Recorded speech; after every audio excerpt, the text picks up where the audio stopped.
자, 오늘 이제 로마서 12장으로 들어갑니다. 원래 목사님 왜 10장 막 이렇게 넘어가시지? 뭐 이런데 90, 11은요 동일한 어떤 흐름상의 교리적인 내용이고요. 1장부터 11장까지는 교리, 그래서 어떤 구원, 죄에 대한 문제, 그리고 우리의 삶, 의인됨의 자리들, 거기에 대해서 배웠다면 이제 12장부터는요 그렇다면 우리 이제 의인 됐어. 전제예요. 우리 이제 예수를 그리스도라고 시인해. 예수님은 나의 삶의 주인이야 라고 시인하는 가운데, 그렇다면 이제 우리는 어떻게 살아야 될까? 우리의 응답적인 부분에 대한 부분이 이제 12장부터 등장하게 되어집니다. 그래서 오늘요, 원래 오늘 본문은 12장 전체를 훑을 거예요. 시간이 될 때까지 훑고요. 나머지 부분은요, 이게 크게 세 파트거든요. 1절에서부터 2절까지, 3절에서부터 13절까지, 14절부터 마지막 절까지인데, 목사님이 다 훑지 못하는 부분, 마지막 부분은 여러분 공과 시간으로 함께 조금 넘겨드릴까 합니다. 일단요, 가장 중요한 12장 1절, 2절은요, 우리 성도들이 살면서 한 번쯤은 다 암송하고 넘어가는 구절이에요. 만약에 수련회 했으면 여러분 이 구절 밥 먹기 전에 정말로 처절하게 외워야만 했던 그런 구절이에요. 12장 2절이 그 정도로 중요하고 우리의 삶의 중요한 모토이기도 한데, 도대체 어떤 내용인가 한번 봅시다. 구원받은 우리 이제 어떻게 살아가야만 하나? 자, 그러므로 지금까지 이 모든 내용들을 총망라해서 말이야, 이제 형제들아, 사도 바울은 계속 이 이야기를 쓰고 있죠. 형제들아, 즉 뭐예요? 어떤 수직적인 관계가 아니라 우리 모두가 주님 안에 수평적인 관계라는 거예요. 목사님도 여러분도 주님 안에 한 수평적인 관계, 우리는 형제 자매예요. 그렇죠? 그리고 종이나 어떤 뭐 사장이나 주인이나 이 당시 상황에 그런 거 다 상관없이 우리는 수평적인 관계다. 형제들아. 자, 이렇게 인사해 볼까요? 우리 아버지가 너네 아버지야. 시작. 옆에 분과 우리 아버지가 니네 아버지야. 니네 아버지가 우리 아버지고. 알고 있어? 되게 웃기지만 진짜예요. 네 아버지가 내 아버지요. 이러면 어떻게 되는 거예요? 정말로 좀 시선이 달리 보이는 거, 가족이다. 그래서 우리는 아플 때 같이 아프고 기쁠 때 같이 기쁠 수 있다라는 근거가 여기에 있는 거죠. 형제들아, 내가 하나님의 모든 자비하심으로 너희를 권하노니 밑줄 쫙, 헬라어로 파라칼로인데요. 그냥 권하는 게 아니에요. 간절히 청하는 거예요. 이거 어원은요. 그냥 한국말로 하면 권하노니 이렇게 심플한데요. 헬라어는요. 간절히 청해. 제발 이거예요. 플리즈, 제발 권하노니 너희 몸을 하나님이 기뻐하시는 거룩한 산 제물로 드리라. 굉장히 중요한 지금 문장이 나왔습니다. 밑줄 그어볼까요? 너희 몸을 하나님이 기뻐하시는 거룩한 산 제물로 드리라. 자, 보십시오. 이게 뭔 소리야? 너희 몸을 하나님이 기뻐하시는 산 제물로 드리라. 지금 뭐 하는 행위일까요? 이게요, 구약 시대로 따지면은 뭐 드리는 거예요? 지금 제사 드리는 모습이죠. 그렇죠? 그런데 그 제사의 제물이요, 양이나 뭐 비둘기나 소나 이런 게 아니라요. 뭐래요? 나를 드리라는 거예요. 나를 드리라는 거죠. 그렇죠? 너희 몸을 이제는 말이야, 네 몸을 말이야, 산 제물로 하나님 앞에 이제는 드려야 돼. 그런데 말입니다, 구약 시대의 제물이 특징이 있습니다. 두 가지 큰 특징이 있었는데요. 거룩하고 흠없고 정결한 가장 좋은 것을 드리는 거예요. 이것이 첫 번째 특징이고요. 또 하나는요, 죽여서 드려야 돼요. 죽은 제물을 드려요. 그렇죠? 염소나 소나 뭐 비둘기나 다 죽여가지고, 즉 이것이 상징하는 것은 뭘까요? 내 자아, 내 고집, 내 가치관 다 내려놓고 온전히 나는 죽었습니다. 다 내려놓고 하나님 앞에 드려진 바 된다라는 것을 상징적으로 보여주는 거였거든요. 즉 다시 한번, 거룩하고 흠없는 것, 하나는 죽은 제물인데요. 오늘 보니까 죽은 게 아니라 뭘로 드리래요? 살아있는 제물로 드리라는 거예요. 뭐지? 뭐 팔팔 살아가지고 하나님 앞에 가라는 건가? 그래가지고 여기에 대한 논의들이 굉장히 많지만요. 여러분 한번 보십시오. 구약 시대의 제물은 어떤 동물들이 우리를 대신했습니다. 그런데 신약 시대에 와서 바울이 만난 그 복음이 새로워졌어요. 이제는 우리가 그렇게 막 열정적으로 제사를 드리지 않아도 된다. 우리 대신에 누가 제물이 되어 주셨기 때문에, 바로 누굽니까? 바로 십자가에서 돌아가신 예수 그리스도예요. 예수 그리스도께서 죽으셨다가 사흘 만에 다시 부활하셨죠? 즉 뭐예요? 주님께서 산 제물로 드려진 바 되었다라는 거예요. 그럼 이게 뭐야? 하나님이 기뻐하시는 거룩한 예수 그리스도로 드리라? 네, 맞아요. 이제는 어떻습니까? 그 주님을, 예수님을, 예수 그리스도 주님이시라고 고백하는 여러분은 이제 누구랑 연결되어져 있어요? 예수님이랑 연결되어져 있죠. 주님이랑 연결되어져 있죠. 그래서 이제 여러분의 삶 안에, 여러분의 마음 안에 누가 거주하시는 거예요? 예수 그리스도. 그렇죠? 여기서 말하는 그래서 산 제물이란 뭐예요? 주님이 거하시는 나예요. 예수님이 내 삶 속에 거하시는 나, 그렇게 살아가라는 거예요. 여러분 그러면 봅시다. 예수님하고 내가 연결되어져 있으면 이제 어떻게 되어질까요? 맨날 그분을 바라보며 그분과의 삽인 가운데에 살아가게 되어질 것이에요. 자꾸만 주님 바라보고 자꾸만 주님 사랑하게 되어지고 주님하고 이렇게 손붙잡고 살게 되어지면 여러분 어떠한 일이 벌어질까요? 내 뜻대로 내 고집대로 살 수 있을까? 그렇게 살 수 없다라는 거예요. 점점점 닮아가요. 목사님이 요즘요 주일날 끝나고 저녁에 딱 드라마 하나를 보는 게 있어요. 근데 여러분 오해하지 마세요. 목사님은 드라마를 볼 때 목적이 있어요. 그래서 내 나름의 목적을 딱 선정해 두고 드라마를 봐요. 개차, 갯마을 차차차라는 그런 드라마인데요. 지난주에는 김선우를 통한 어떤 트렌드 분석을 목표로 두고서 목사님이 그 드라마를 봤고요. 오늘은요 어촌마을의 공동체성을 통한 개인 정서의 변화에 염두를 두고 목사님이 드라마를 보려고 오늘은 그렇게 목표를 세웠어요. 거기서 딱 보면은요 여자 주인공이 나와요. 신민아하고 김선우하고 되게 보나보다 너네 그지? 수지 보나봐. 너 지금 유미의 세포만 안 보는 줄 알았더니 지금 그 사이에 개차는 보고 있었어. 자 이렇게 여러분 이렇게 현희사님이 째려봤어요 지금. 자 둘이요 지난주부터 사귀는데 이 윤혜진이라는 신민아라는 인물은 어떤 인물이냐면요 굉장히 현실적이에요. 치과 의사예요. 99세까지 자기 계획을 철저하게 세워놨어요. 그런데 이 김선호라는 되게 자유분방 소영아 왜 이렇게 집중해서 막 너무 너 개차 보니 혹시 얘 보이냐 거기서요 김선호가요 굉장히 엄청나게 알고 보면 엄친아예요. 서울대생이에요. 그런데 이 세상의 가치를 추구하지 않아요. 자유분방이에요. 그냥 최소 시급만 받고 그냥 딱 일주일에 5일만 딱 근무하고 알고 보면 백수인데 그래가지고 맨날 윤혜진이 막 삿대질해요. 너는 그 똑똑한 소프트웨어 하드웨어를 가지고 왜 그러고 살고 있냐 맨날 그러고 있는데 둘이 딱 이렇게 사귀기 시작하니까 윤혜진이 바뀌어요. 윤혜진은 항상 그 가방 안에 우산을 챙겨가지고 다니는 여자거든요. 언제 비 올지 모르기 때문에 항상 철저하게 대비를 하고 이러고 있는데 김선호가 그래요. 에이 치과 비 좀 맞으면 어때? 너무 그렇게 빡빡하게 살지 마. 딱 그러자 그 맨날 평생을 30여 년 평생을 그렇게 까칠하게 살아하고 비 맞는 거 싫어하게 살았던 그 윤혜진이요 달라지는 거예요. 김선호의 말이 자꾸 맴돌아요. 그를 사랑하니까 자유분방한 영혼으로 달라지더라는 거예요. 그의 취향을 닮아가고 그의 어떤 사상을 닮아가고 사람이 완전 180도 달라졌더라고요. 어제 못 봤는데 오늘 목사님 예고편 보고 어머 달라졌어. 저 윤혜진 쟤 왜 저러냐 이랬어요. 근데 그게 뭐다? 누구랑 사귀고 있느냐가 그 사람의 성향을 그 사람의 그러한 좋아하는 것들을 성품을 변화시키더라는 거예요. 여러분 보세요. 여러분 옆에 누가 있느냐에 따라서 여러분의 성격이 달라지죠. 그렇죠? 뭔가 진짜로 잘 노는 친구가 있으면 나도 모르게 잘 놀게 돼요. 그죠? 그리고 욕 찰지게 잘하는 친구 있다 보면 나도 모르게 은연중에 그지 주희야 그지 격공하지 그렇게 변화되어지는 거예요. 그리고 나는 그런 거 몰랐는데 내 옆에 나랑 가장 친한 친구가 릴스 하면은 나도 모르게 릴스 끼워줘야 돼요. 어느 순간이요. 그렇죠? 그런 것처럼 옆에 누가 있느냐에 따라서 내 삶의 패턴 나의 그런 성향들이 어떻게 되어지더라? 달라지더라는 거예요. 목사님도 그런 생각 안 했는데 은행마을 1단지 창중쌤하고 다은쌤이 사니까 팔각정 앞에서 릴스를 찍고 싶은 마음이 요즘 가끔 들 때가 있어요. 헤이마마 막 찍고 싶더라고요. 근데 몸이 안 따라줘요. 어쨌거나 이 사귐의 역할이 그 정도로 중요한 것인데 오늘 보십시오 여러분. 예수 그리스도와 연합되어졌다면 이제 난 어떻게 되어질까요? 그분의 성품 그분의 성향, 그분의 취향을 닮아가게 되어진다라는 거예요. 그러면은 그분과 연합된 삶의 모습들은 어떻게 될까요? 점점점 내가 부인되어져요. 예전에 어땠는지 아십니까 여러분? 내가 되게 잘난 줄 알아요. 겸손한 척하지만 아이 저 못해 하면서 어때요? 내 마음속엔 어때요? 내가 그래도 잘하지. 내가 할 수 있지. 이런 마음이 있었단 말이에요. 그런데 주님을 만날수록 어떻게 돼요? 야 진짜 나 다 은혜였구나. 그거 하나님이 해주셨던 거구나. 야 그거 다 하나님이 진짜 해주셨던 거였네. 이게 보여져요. 그리고 나서 예전은 어때요? 내가 무조건 피해자였거든요. 엄마 때문에 아빠 때문에 그 친구 때문에 내가 그렇게 상처받았어. 아 진짜 내 맘대로 되는 게 하나도 없어 이랬는데 주님을 만날수록 시선이 바뀌어지죠. 그 때문에가 이제는 대상이 바뀌어요. 나 때문에로 바뀌어지는 거예요. 내가 상처로 나 때문에 상처로 얼룩진 상대방이 보이기 시작해요. 여러분 아직은 여러분 안 보일 거예요. 그러나 나중에 내가 정말 주님 만나고 성숙한 인격에 조금씩 발을 디뎌 놓다 보면은요 주님 마음 느껴질수록 나 때문에 아팠겠다 이게 보여지는 거예요.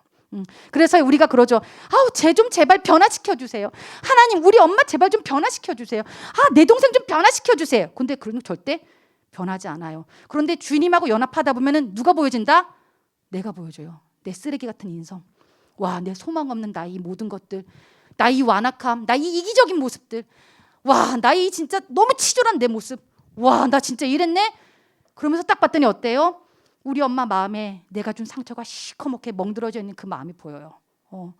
내 친구 심장에 내가 준 상처가 이렇게 시퍼렇게 되어져 있는 게 이제 보여요.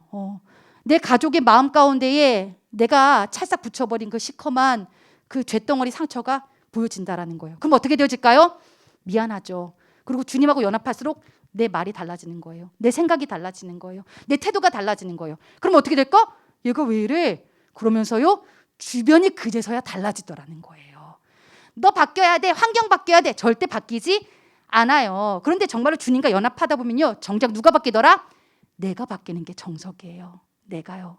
내가 달라져서 내 시선이 달라지고요. 그러고 나서는 모든 것이 다 은혜였구나. 그 태도로 살아가게 되어지면 어떻게 될까요, 여러분? 삶이 곧 예배가 되어지는 거예요. 내 삶으로 이것이 연결이 되어지는 거예요. 이렇게 너의 삶을 말이야 산 제물로 드려. 제대로 있는 제물일수록 날마다 나를 부인하게 되죠. 야, 나 진짜 아무것도 아니구나. 주님 하십시오. 주님 하십시오. 그리고 진정으로 회개가 나오는 거예요. 회개합니다. 죄송해요. 죄송해요. 미안합니다, 하나님. 그것이 드릴 뭐래요? 너희의 영적 예배니라. 영적 예배, 네모. 그래서요, 그 예배라는 것이요, 거기 와가지고 여러분 열심히 막 말씀 듣고 열심히 주일 지키고 끝! 이게 아니라요, 정말로 내 삶 속에 예수님과 연합되어져서 예수님 닮아가는 그 삶의 여정이 바로 뭐래요? 영적 예배래요. 예배래요. 주님 닮아갑니다. 주님 성품 닮아갑니다. 주님 걸어가신 그 길 나도 한 걸음 한 걸음 쫓아갑니다. 이것이 즉 뭐다? 영적 예배라는 거예요. 특별히 예배라는 어원은 뭔지 아십니까, 여러분? 봉사, 섬김이란 뜻이 있어요. 누구의? 우리가 하나님을 향해서 섬겨드리는 거예요. 근데 늘 어때요? 우리가 섬김 받죠. 항상 은혜 주세요, 회복 주세요, 응답 주세요, 달라고. 그래서 하나님이 진짜 하도 우리가 막 응석 부리니까 부어주시지만 정작 우리가 제대로 하나님과 주님과 연합해서 드려야 할 예배는 뭐다? 내 상황과 내 처지와 내 형편과 상관없이 하나님을 높여드리는 거예요. 하나님, 기도할 수 없을 때 내가 기도합니다. 감사할 수 없을 때 하나님 내가 감사합니다. 내가 주님 높여드릴 수 없는 이 상황에서 내가 높여드립니다. 이거예요. 산 제물이 드리는 영적 예배란 뭐다?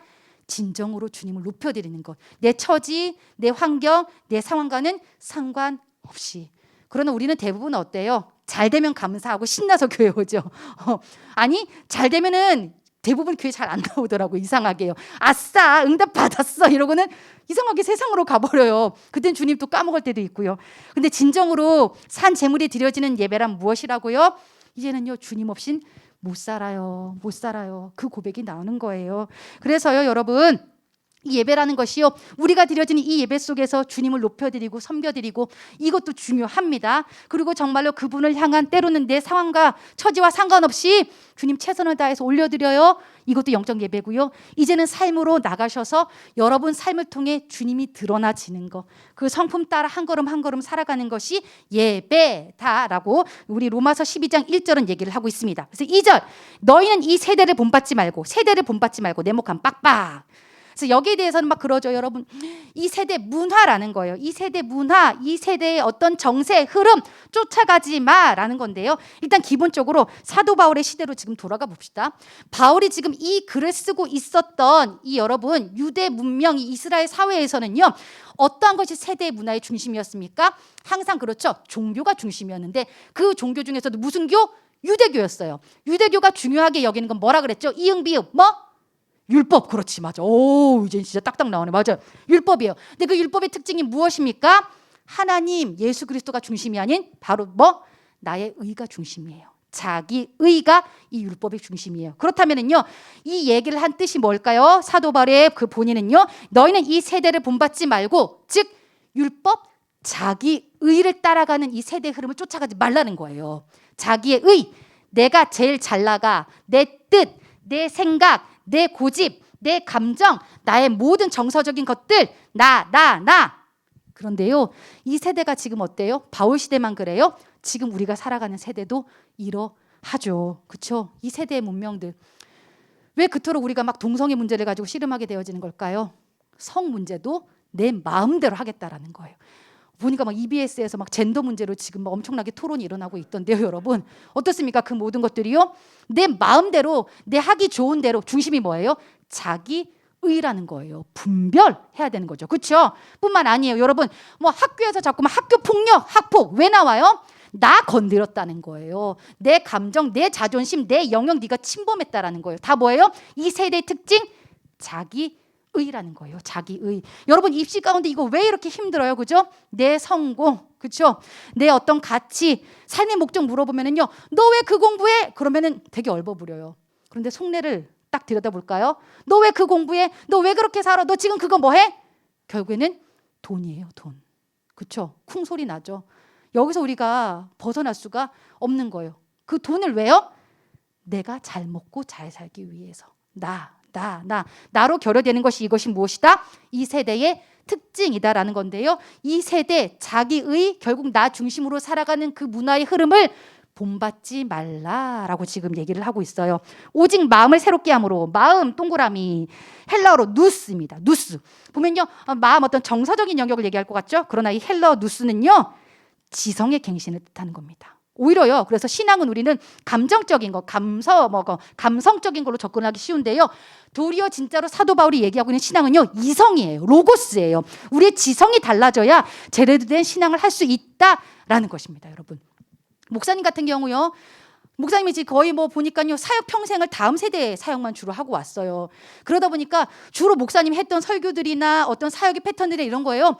감성, 재미, 의미 거기를 참 많이 찾았었어요. 근데 코로나가 터지고 나서요. 목사님이요. 이 지성, 이성 여기에 갱신과 변화에 대해서 하나님께서 마음을 많이 부어 주시더라고요. 그때 20년 평생 동안 목사님 사역한 친구 중에요.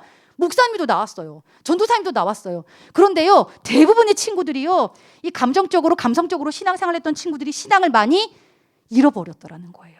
그게 참 마음이 아프더라고요.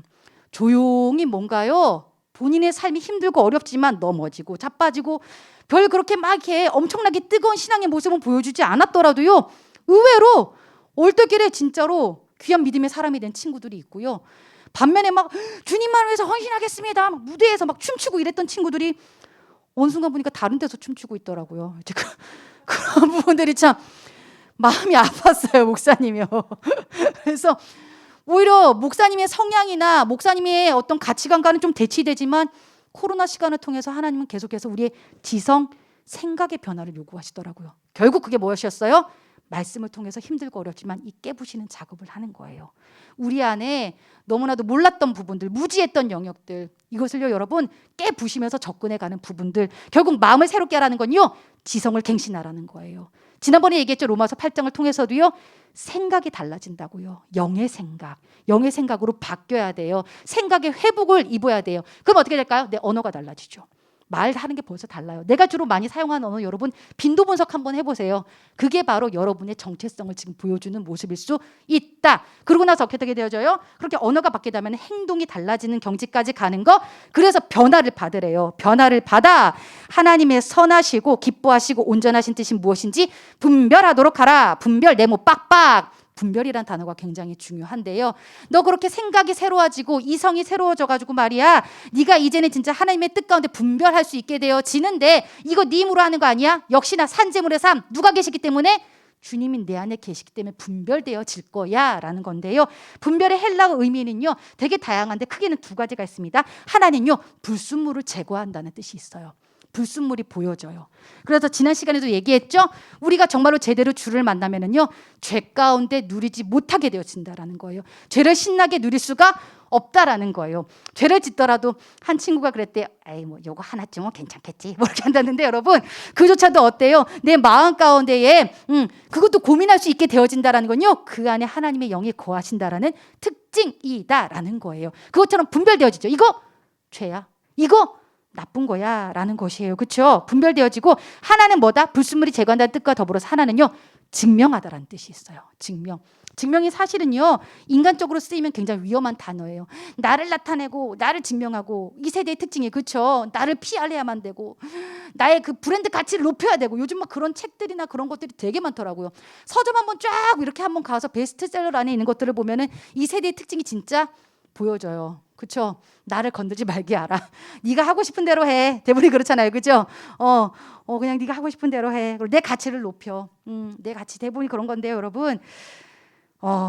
여러분, 우리가 낮아질 때 하나님이 높여주십니다. 우리가 주님 손에 붙잡힌 바 됐을 때 하나님이 우리를 가치로운 그곳에 사용하여 주신다라는 거예요. 내가 굳이 애쓰지 않아도 여기서 증명이라는 것은요, 주님이 내 안에 들어와 주셔서 나를 통해 주님이 드러나는 모습을 말합니다. 그러다 보니까 어떻게 돼요? 자연히 증명되는 거예요. 와, 쟤를 보니까 진짜 하나님 살아계시네. 와, 저 선생님 보니까 진짜 하나님 살아계시네. 와, 진짜 저 친구를 보면 저건 진짜 하나님 하시는 일이야. 이게 뭐예요? 즉 분별적인 삶이라는 거예요. 삶을 살아내게 되어진다라는 것인데요.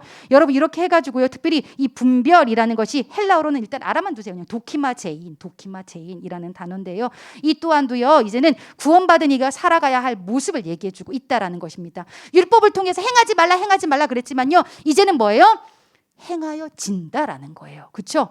애쓰지 않아도 주님이 마음을 부어주셔서, 그래서 도리어 어때요? 예수 믿는 사람들은 더 성실하고 부지런한 삶을 살아갈 수밖에 없는 거예요. 그래서 구체적인 모습으로 3절부터 여러분 8절까지는요, 이제 은사라는 단어가 나오기 시작합니다. 은사. 하나님께서 여러분을 그러한 삶을 더 살아갈 수 있게 만들어주기 위해서 선물, 여러분 안에 어떠한 재능 같은 것을 주셨다라는 건데요. 재능과 은사의 차이점이 있습니다.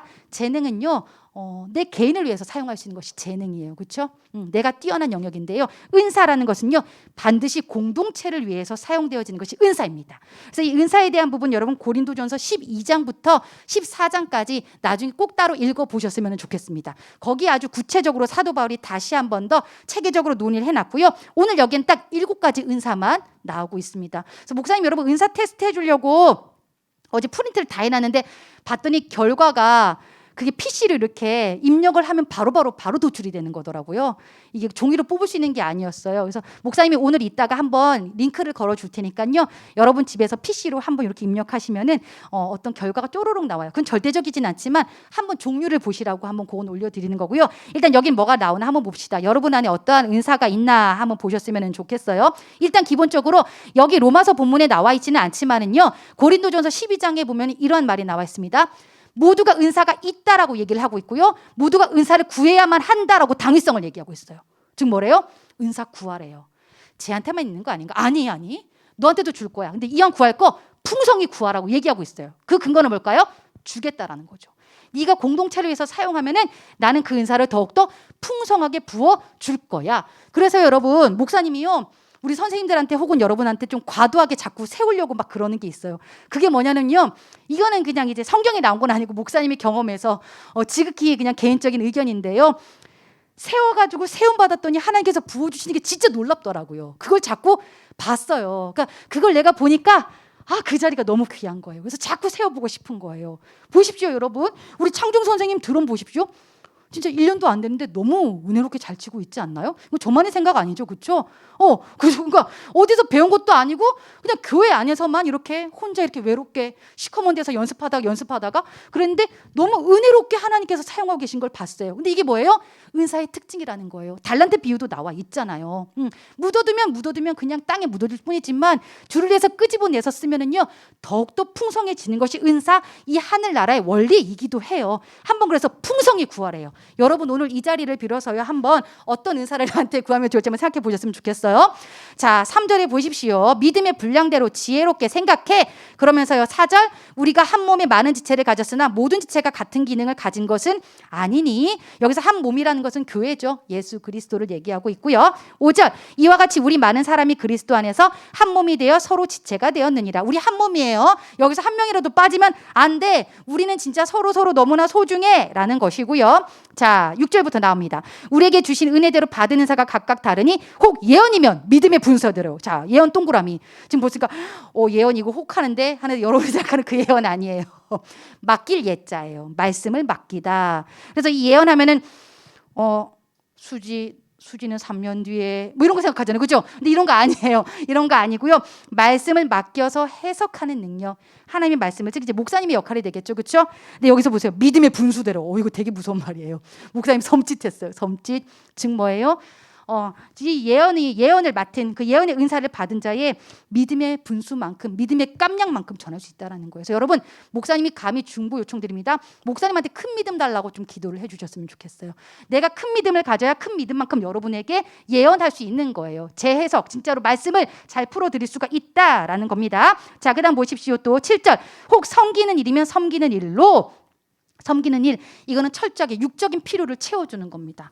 그래가지고 어디 막 간다 그러면 몸으로 같이 가주고 들어주고 때로는 막 먹여도 주고, 이런 이제 우리 선생님도 굉장히 잘하시거든요. 섬기는 일로라는 거고요. 특별히 그래서 섬기는 일이면 섬기는 일로 한 번 더 강조한 것은요, 성실하게 잘 감당해 내라라는 거예요. 은사가 맡겨졌으면 그거대로 그 은사대로 행하라라는 거고요. 가르치는 자면 가르치는 일로, 우리 선생님들 대부분 가르치는 은사 받으셨고 우리 친구들 안에도 가르치는 은사가 있는 친구들이 있어요. 그렇죠? 그 은사 여러분 어떻게 하래요? 가르치는 일로 잘 쓰라는 겁니다. 성실하게 가르쳐, 이거예요. 이왕 가르칠 거 대충 하지 마. 띄엄띄엄 하지 마. 13579로 하지 마. 정말로 성실하게 가르쳐내야 된다라는 것을 지금 얘기를 하고 있고요. 그리고 특별히 가르치든 섬기든 간에 인사받을 생각하지 마. 그런 어떤 전제 조건입니다. 그 이상을 하지 말고 모든 것이 그 분량 안에서 성실하게 최선을 다해라 라는 거고요. 8절. 혹 위로하는 자면 위로하는 일로. 위로 동그라미, 이건 권면입니다. 말씀을 가지고 권면하는 거를 얘기를 하고 있습니다. 이러한 은사 있는 친구 있어요. 근데 내 삶이 힘들다고 해서 내려놓고 포기한 친구들 있죠. 그런데 하나님 주신 것이라면 공동체를 위해서 쓰십시오. 내 주변에 연약한 지체들, 힘겨워하는 지체들 향해서요, 위로해 주시고, 가끔씩 목사님도 선생님들한테 툭툭 말씀 문자 받을 때 있어요. 찬양도 받을 때가 있고요. 근데 그게 되게 위로가 돼요. 엄청 정말 격려가 될 때가 있어요. 그리고 우리 친구들이 목사님, 건영이가 진짜 그런 은사가 있는 것 같았어요. 작년에 목사님 식사는 하셨어요? 그리고 목사님 수고 많으셨어요. 선율이 데리고 고생하셨어요. 근데 그 말이 되게 위로가 됐어요. 그러니까 나는 생각지도 못했던 그 말 한마디가요, 하나님 은사 주신 친구들의 그런 특징이에요. 나한테 그런 은사가 있을지 모르거든요. 한번 찾아보셨으면 좋겠고요. 또 하나 봅시다. 이번에는요, 또 뭐가 있대요? 구제하는 자는 성실함으로. 구제, 동그라미. 이거는요, 다분히 경제적인 거예요. 우리 오늘 디아코니아 데이도 하고 있죠. 그렇죠?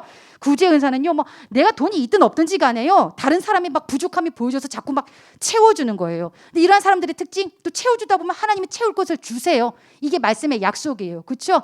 나에게 뭔가 누군가를 도울 만한 그런 여력 마음들이 주어진다면 계속해서 이 일을 하셨으면 좋겠고요. 성실하게 하래요. 다스리는 자는 부지런함으로. 다스리는 자, 밑줄 쫙. 지도력의 은사를 가진 친구들, 선생님들이 있어요. 어딜 가나 리더가 되는 친구들 있죠. 그렇죠? 근데 이 친구들 빼지 마시래요. 부지런함으로 하라는 거예요. 부지런함으로요. 그렇죠? 우리 지금 부지런함으로 지금 동생 깨우고 있어요. 지금요. 고마워요. 자, 어쨌거나 다스린 자는 부지런함으로 할 것이고 긍휼을 베푸는 자는 즐거움으로 할 것이니라. 이 긍휼을 베푸는 자들의 특징이 뭐예요? 보면은요, 짠한 게 보여져요. 뭐 비슷비슷하게 거의 다 비슷한 영역이지만요, 즐겁게 해. 대부분이 긍휼을 베풀다 보면 어때요? 그 대가가 돌아오지 않아요. 그렇죠? 고맙다는 말도 못 들을 때가 많아요. 그럼에도 불구하고 기쁘게 하라는 거예요. 대가 받을 생각하지 마. 인사 받을 생각하지 마. 은사를 주신 사람들은요, 대가 바라지 않고 뭐가 돌아올 거 바라지 않고 그냥 나에게 주어진 자리에서 최선을 다하면 하나님께서 기억해 주셔서 그 은사를 어떻게 하신다? 풍성하게 하신다라는 거예요. 더 많은 은사들이 고린도전서 12장에 나와 있는데 여러분 꼭 읽어보셨으면 좋겠고요. 나에게 주신 은사가 무엇일까 한번 고민도 해보셨으면 좋겠어요. 그리고 그 고민을 통해서 뭐래요? 구해야만 한대요. 그리고 공동체를 세우래요. 나만 아는 이 세대를 쫓아가지 말래요. 활용해, 사용해 라고 이제 말씀을 하고 계십니다. 자, 일단 목사님이요, 여기까지만 할게요. 시간이 지금 많이 흘러가지고요. 9절부터는 여러분 공과 공부할 때 한 절 한 절 선생님하고 읽어보시면서요. 근데 결국에는요, 9절부터 나오는 거 오해하지 마세요. 여러분 힘으로 절대 이렇게 못 살아내요. 예, 뭐 착해라, 뭐 선에 속해라, 말도 안 돼. 나는 지금 밖에 나가는 순간 벌써, 아니 지금 이 순간도 나는 악한 생각이 나한테 막 와 나는 그런 존재야. 그렇기 때문에 결국에는 안 되는 거 발견하고 누구 붙잡아야겠어요? 주님. 더 친해져요. 더 친해져요. 더 끈끈해져요. 주님하고 연합해서 이제는요, 정말로요, 하나님의 선하시고 기뻐하시고 온전하신 뜻을 분별해드리는 제가 될 수 있게 해달라고, 그렇게 여러분 나가야 될 것을 믿습니다. 자, 이 시간 같이 기도하겠습니다. 여러분,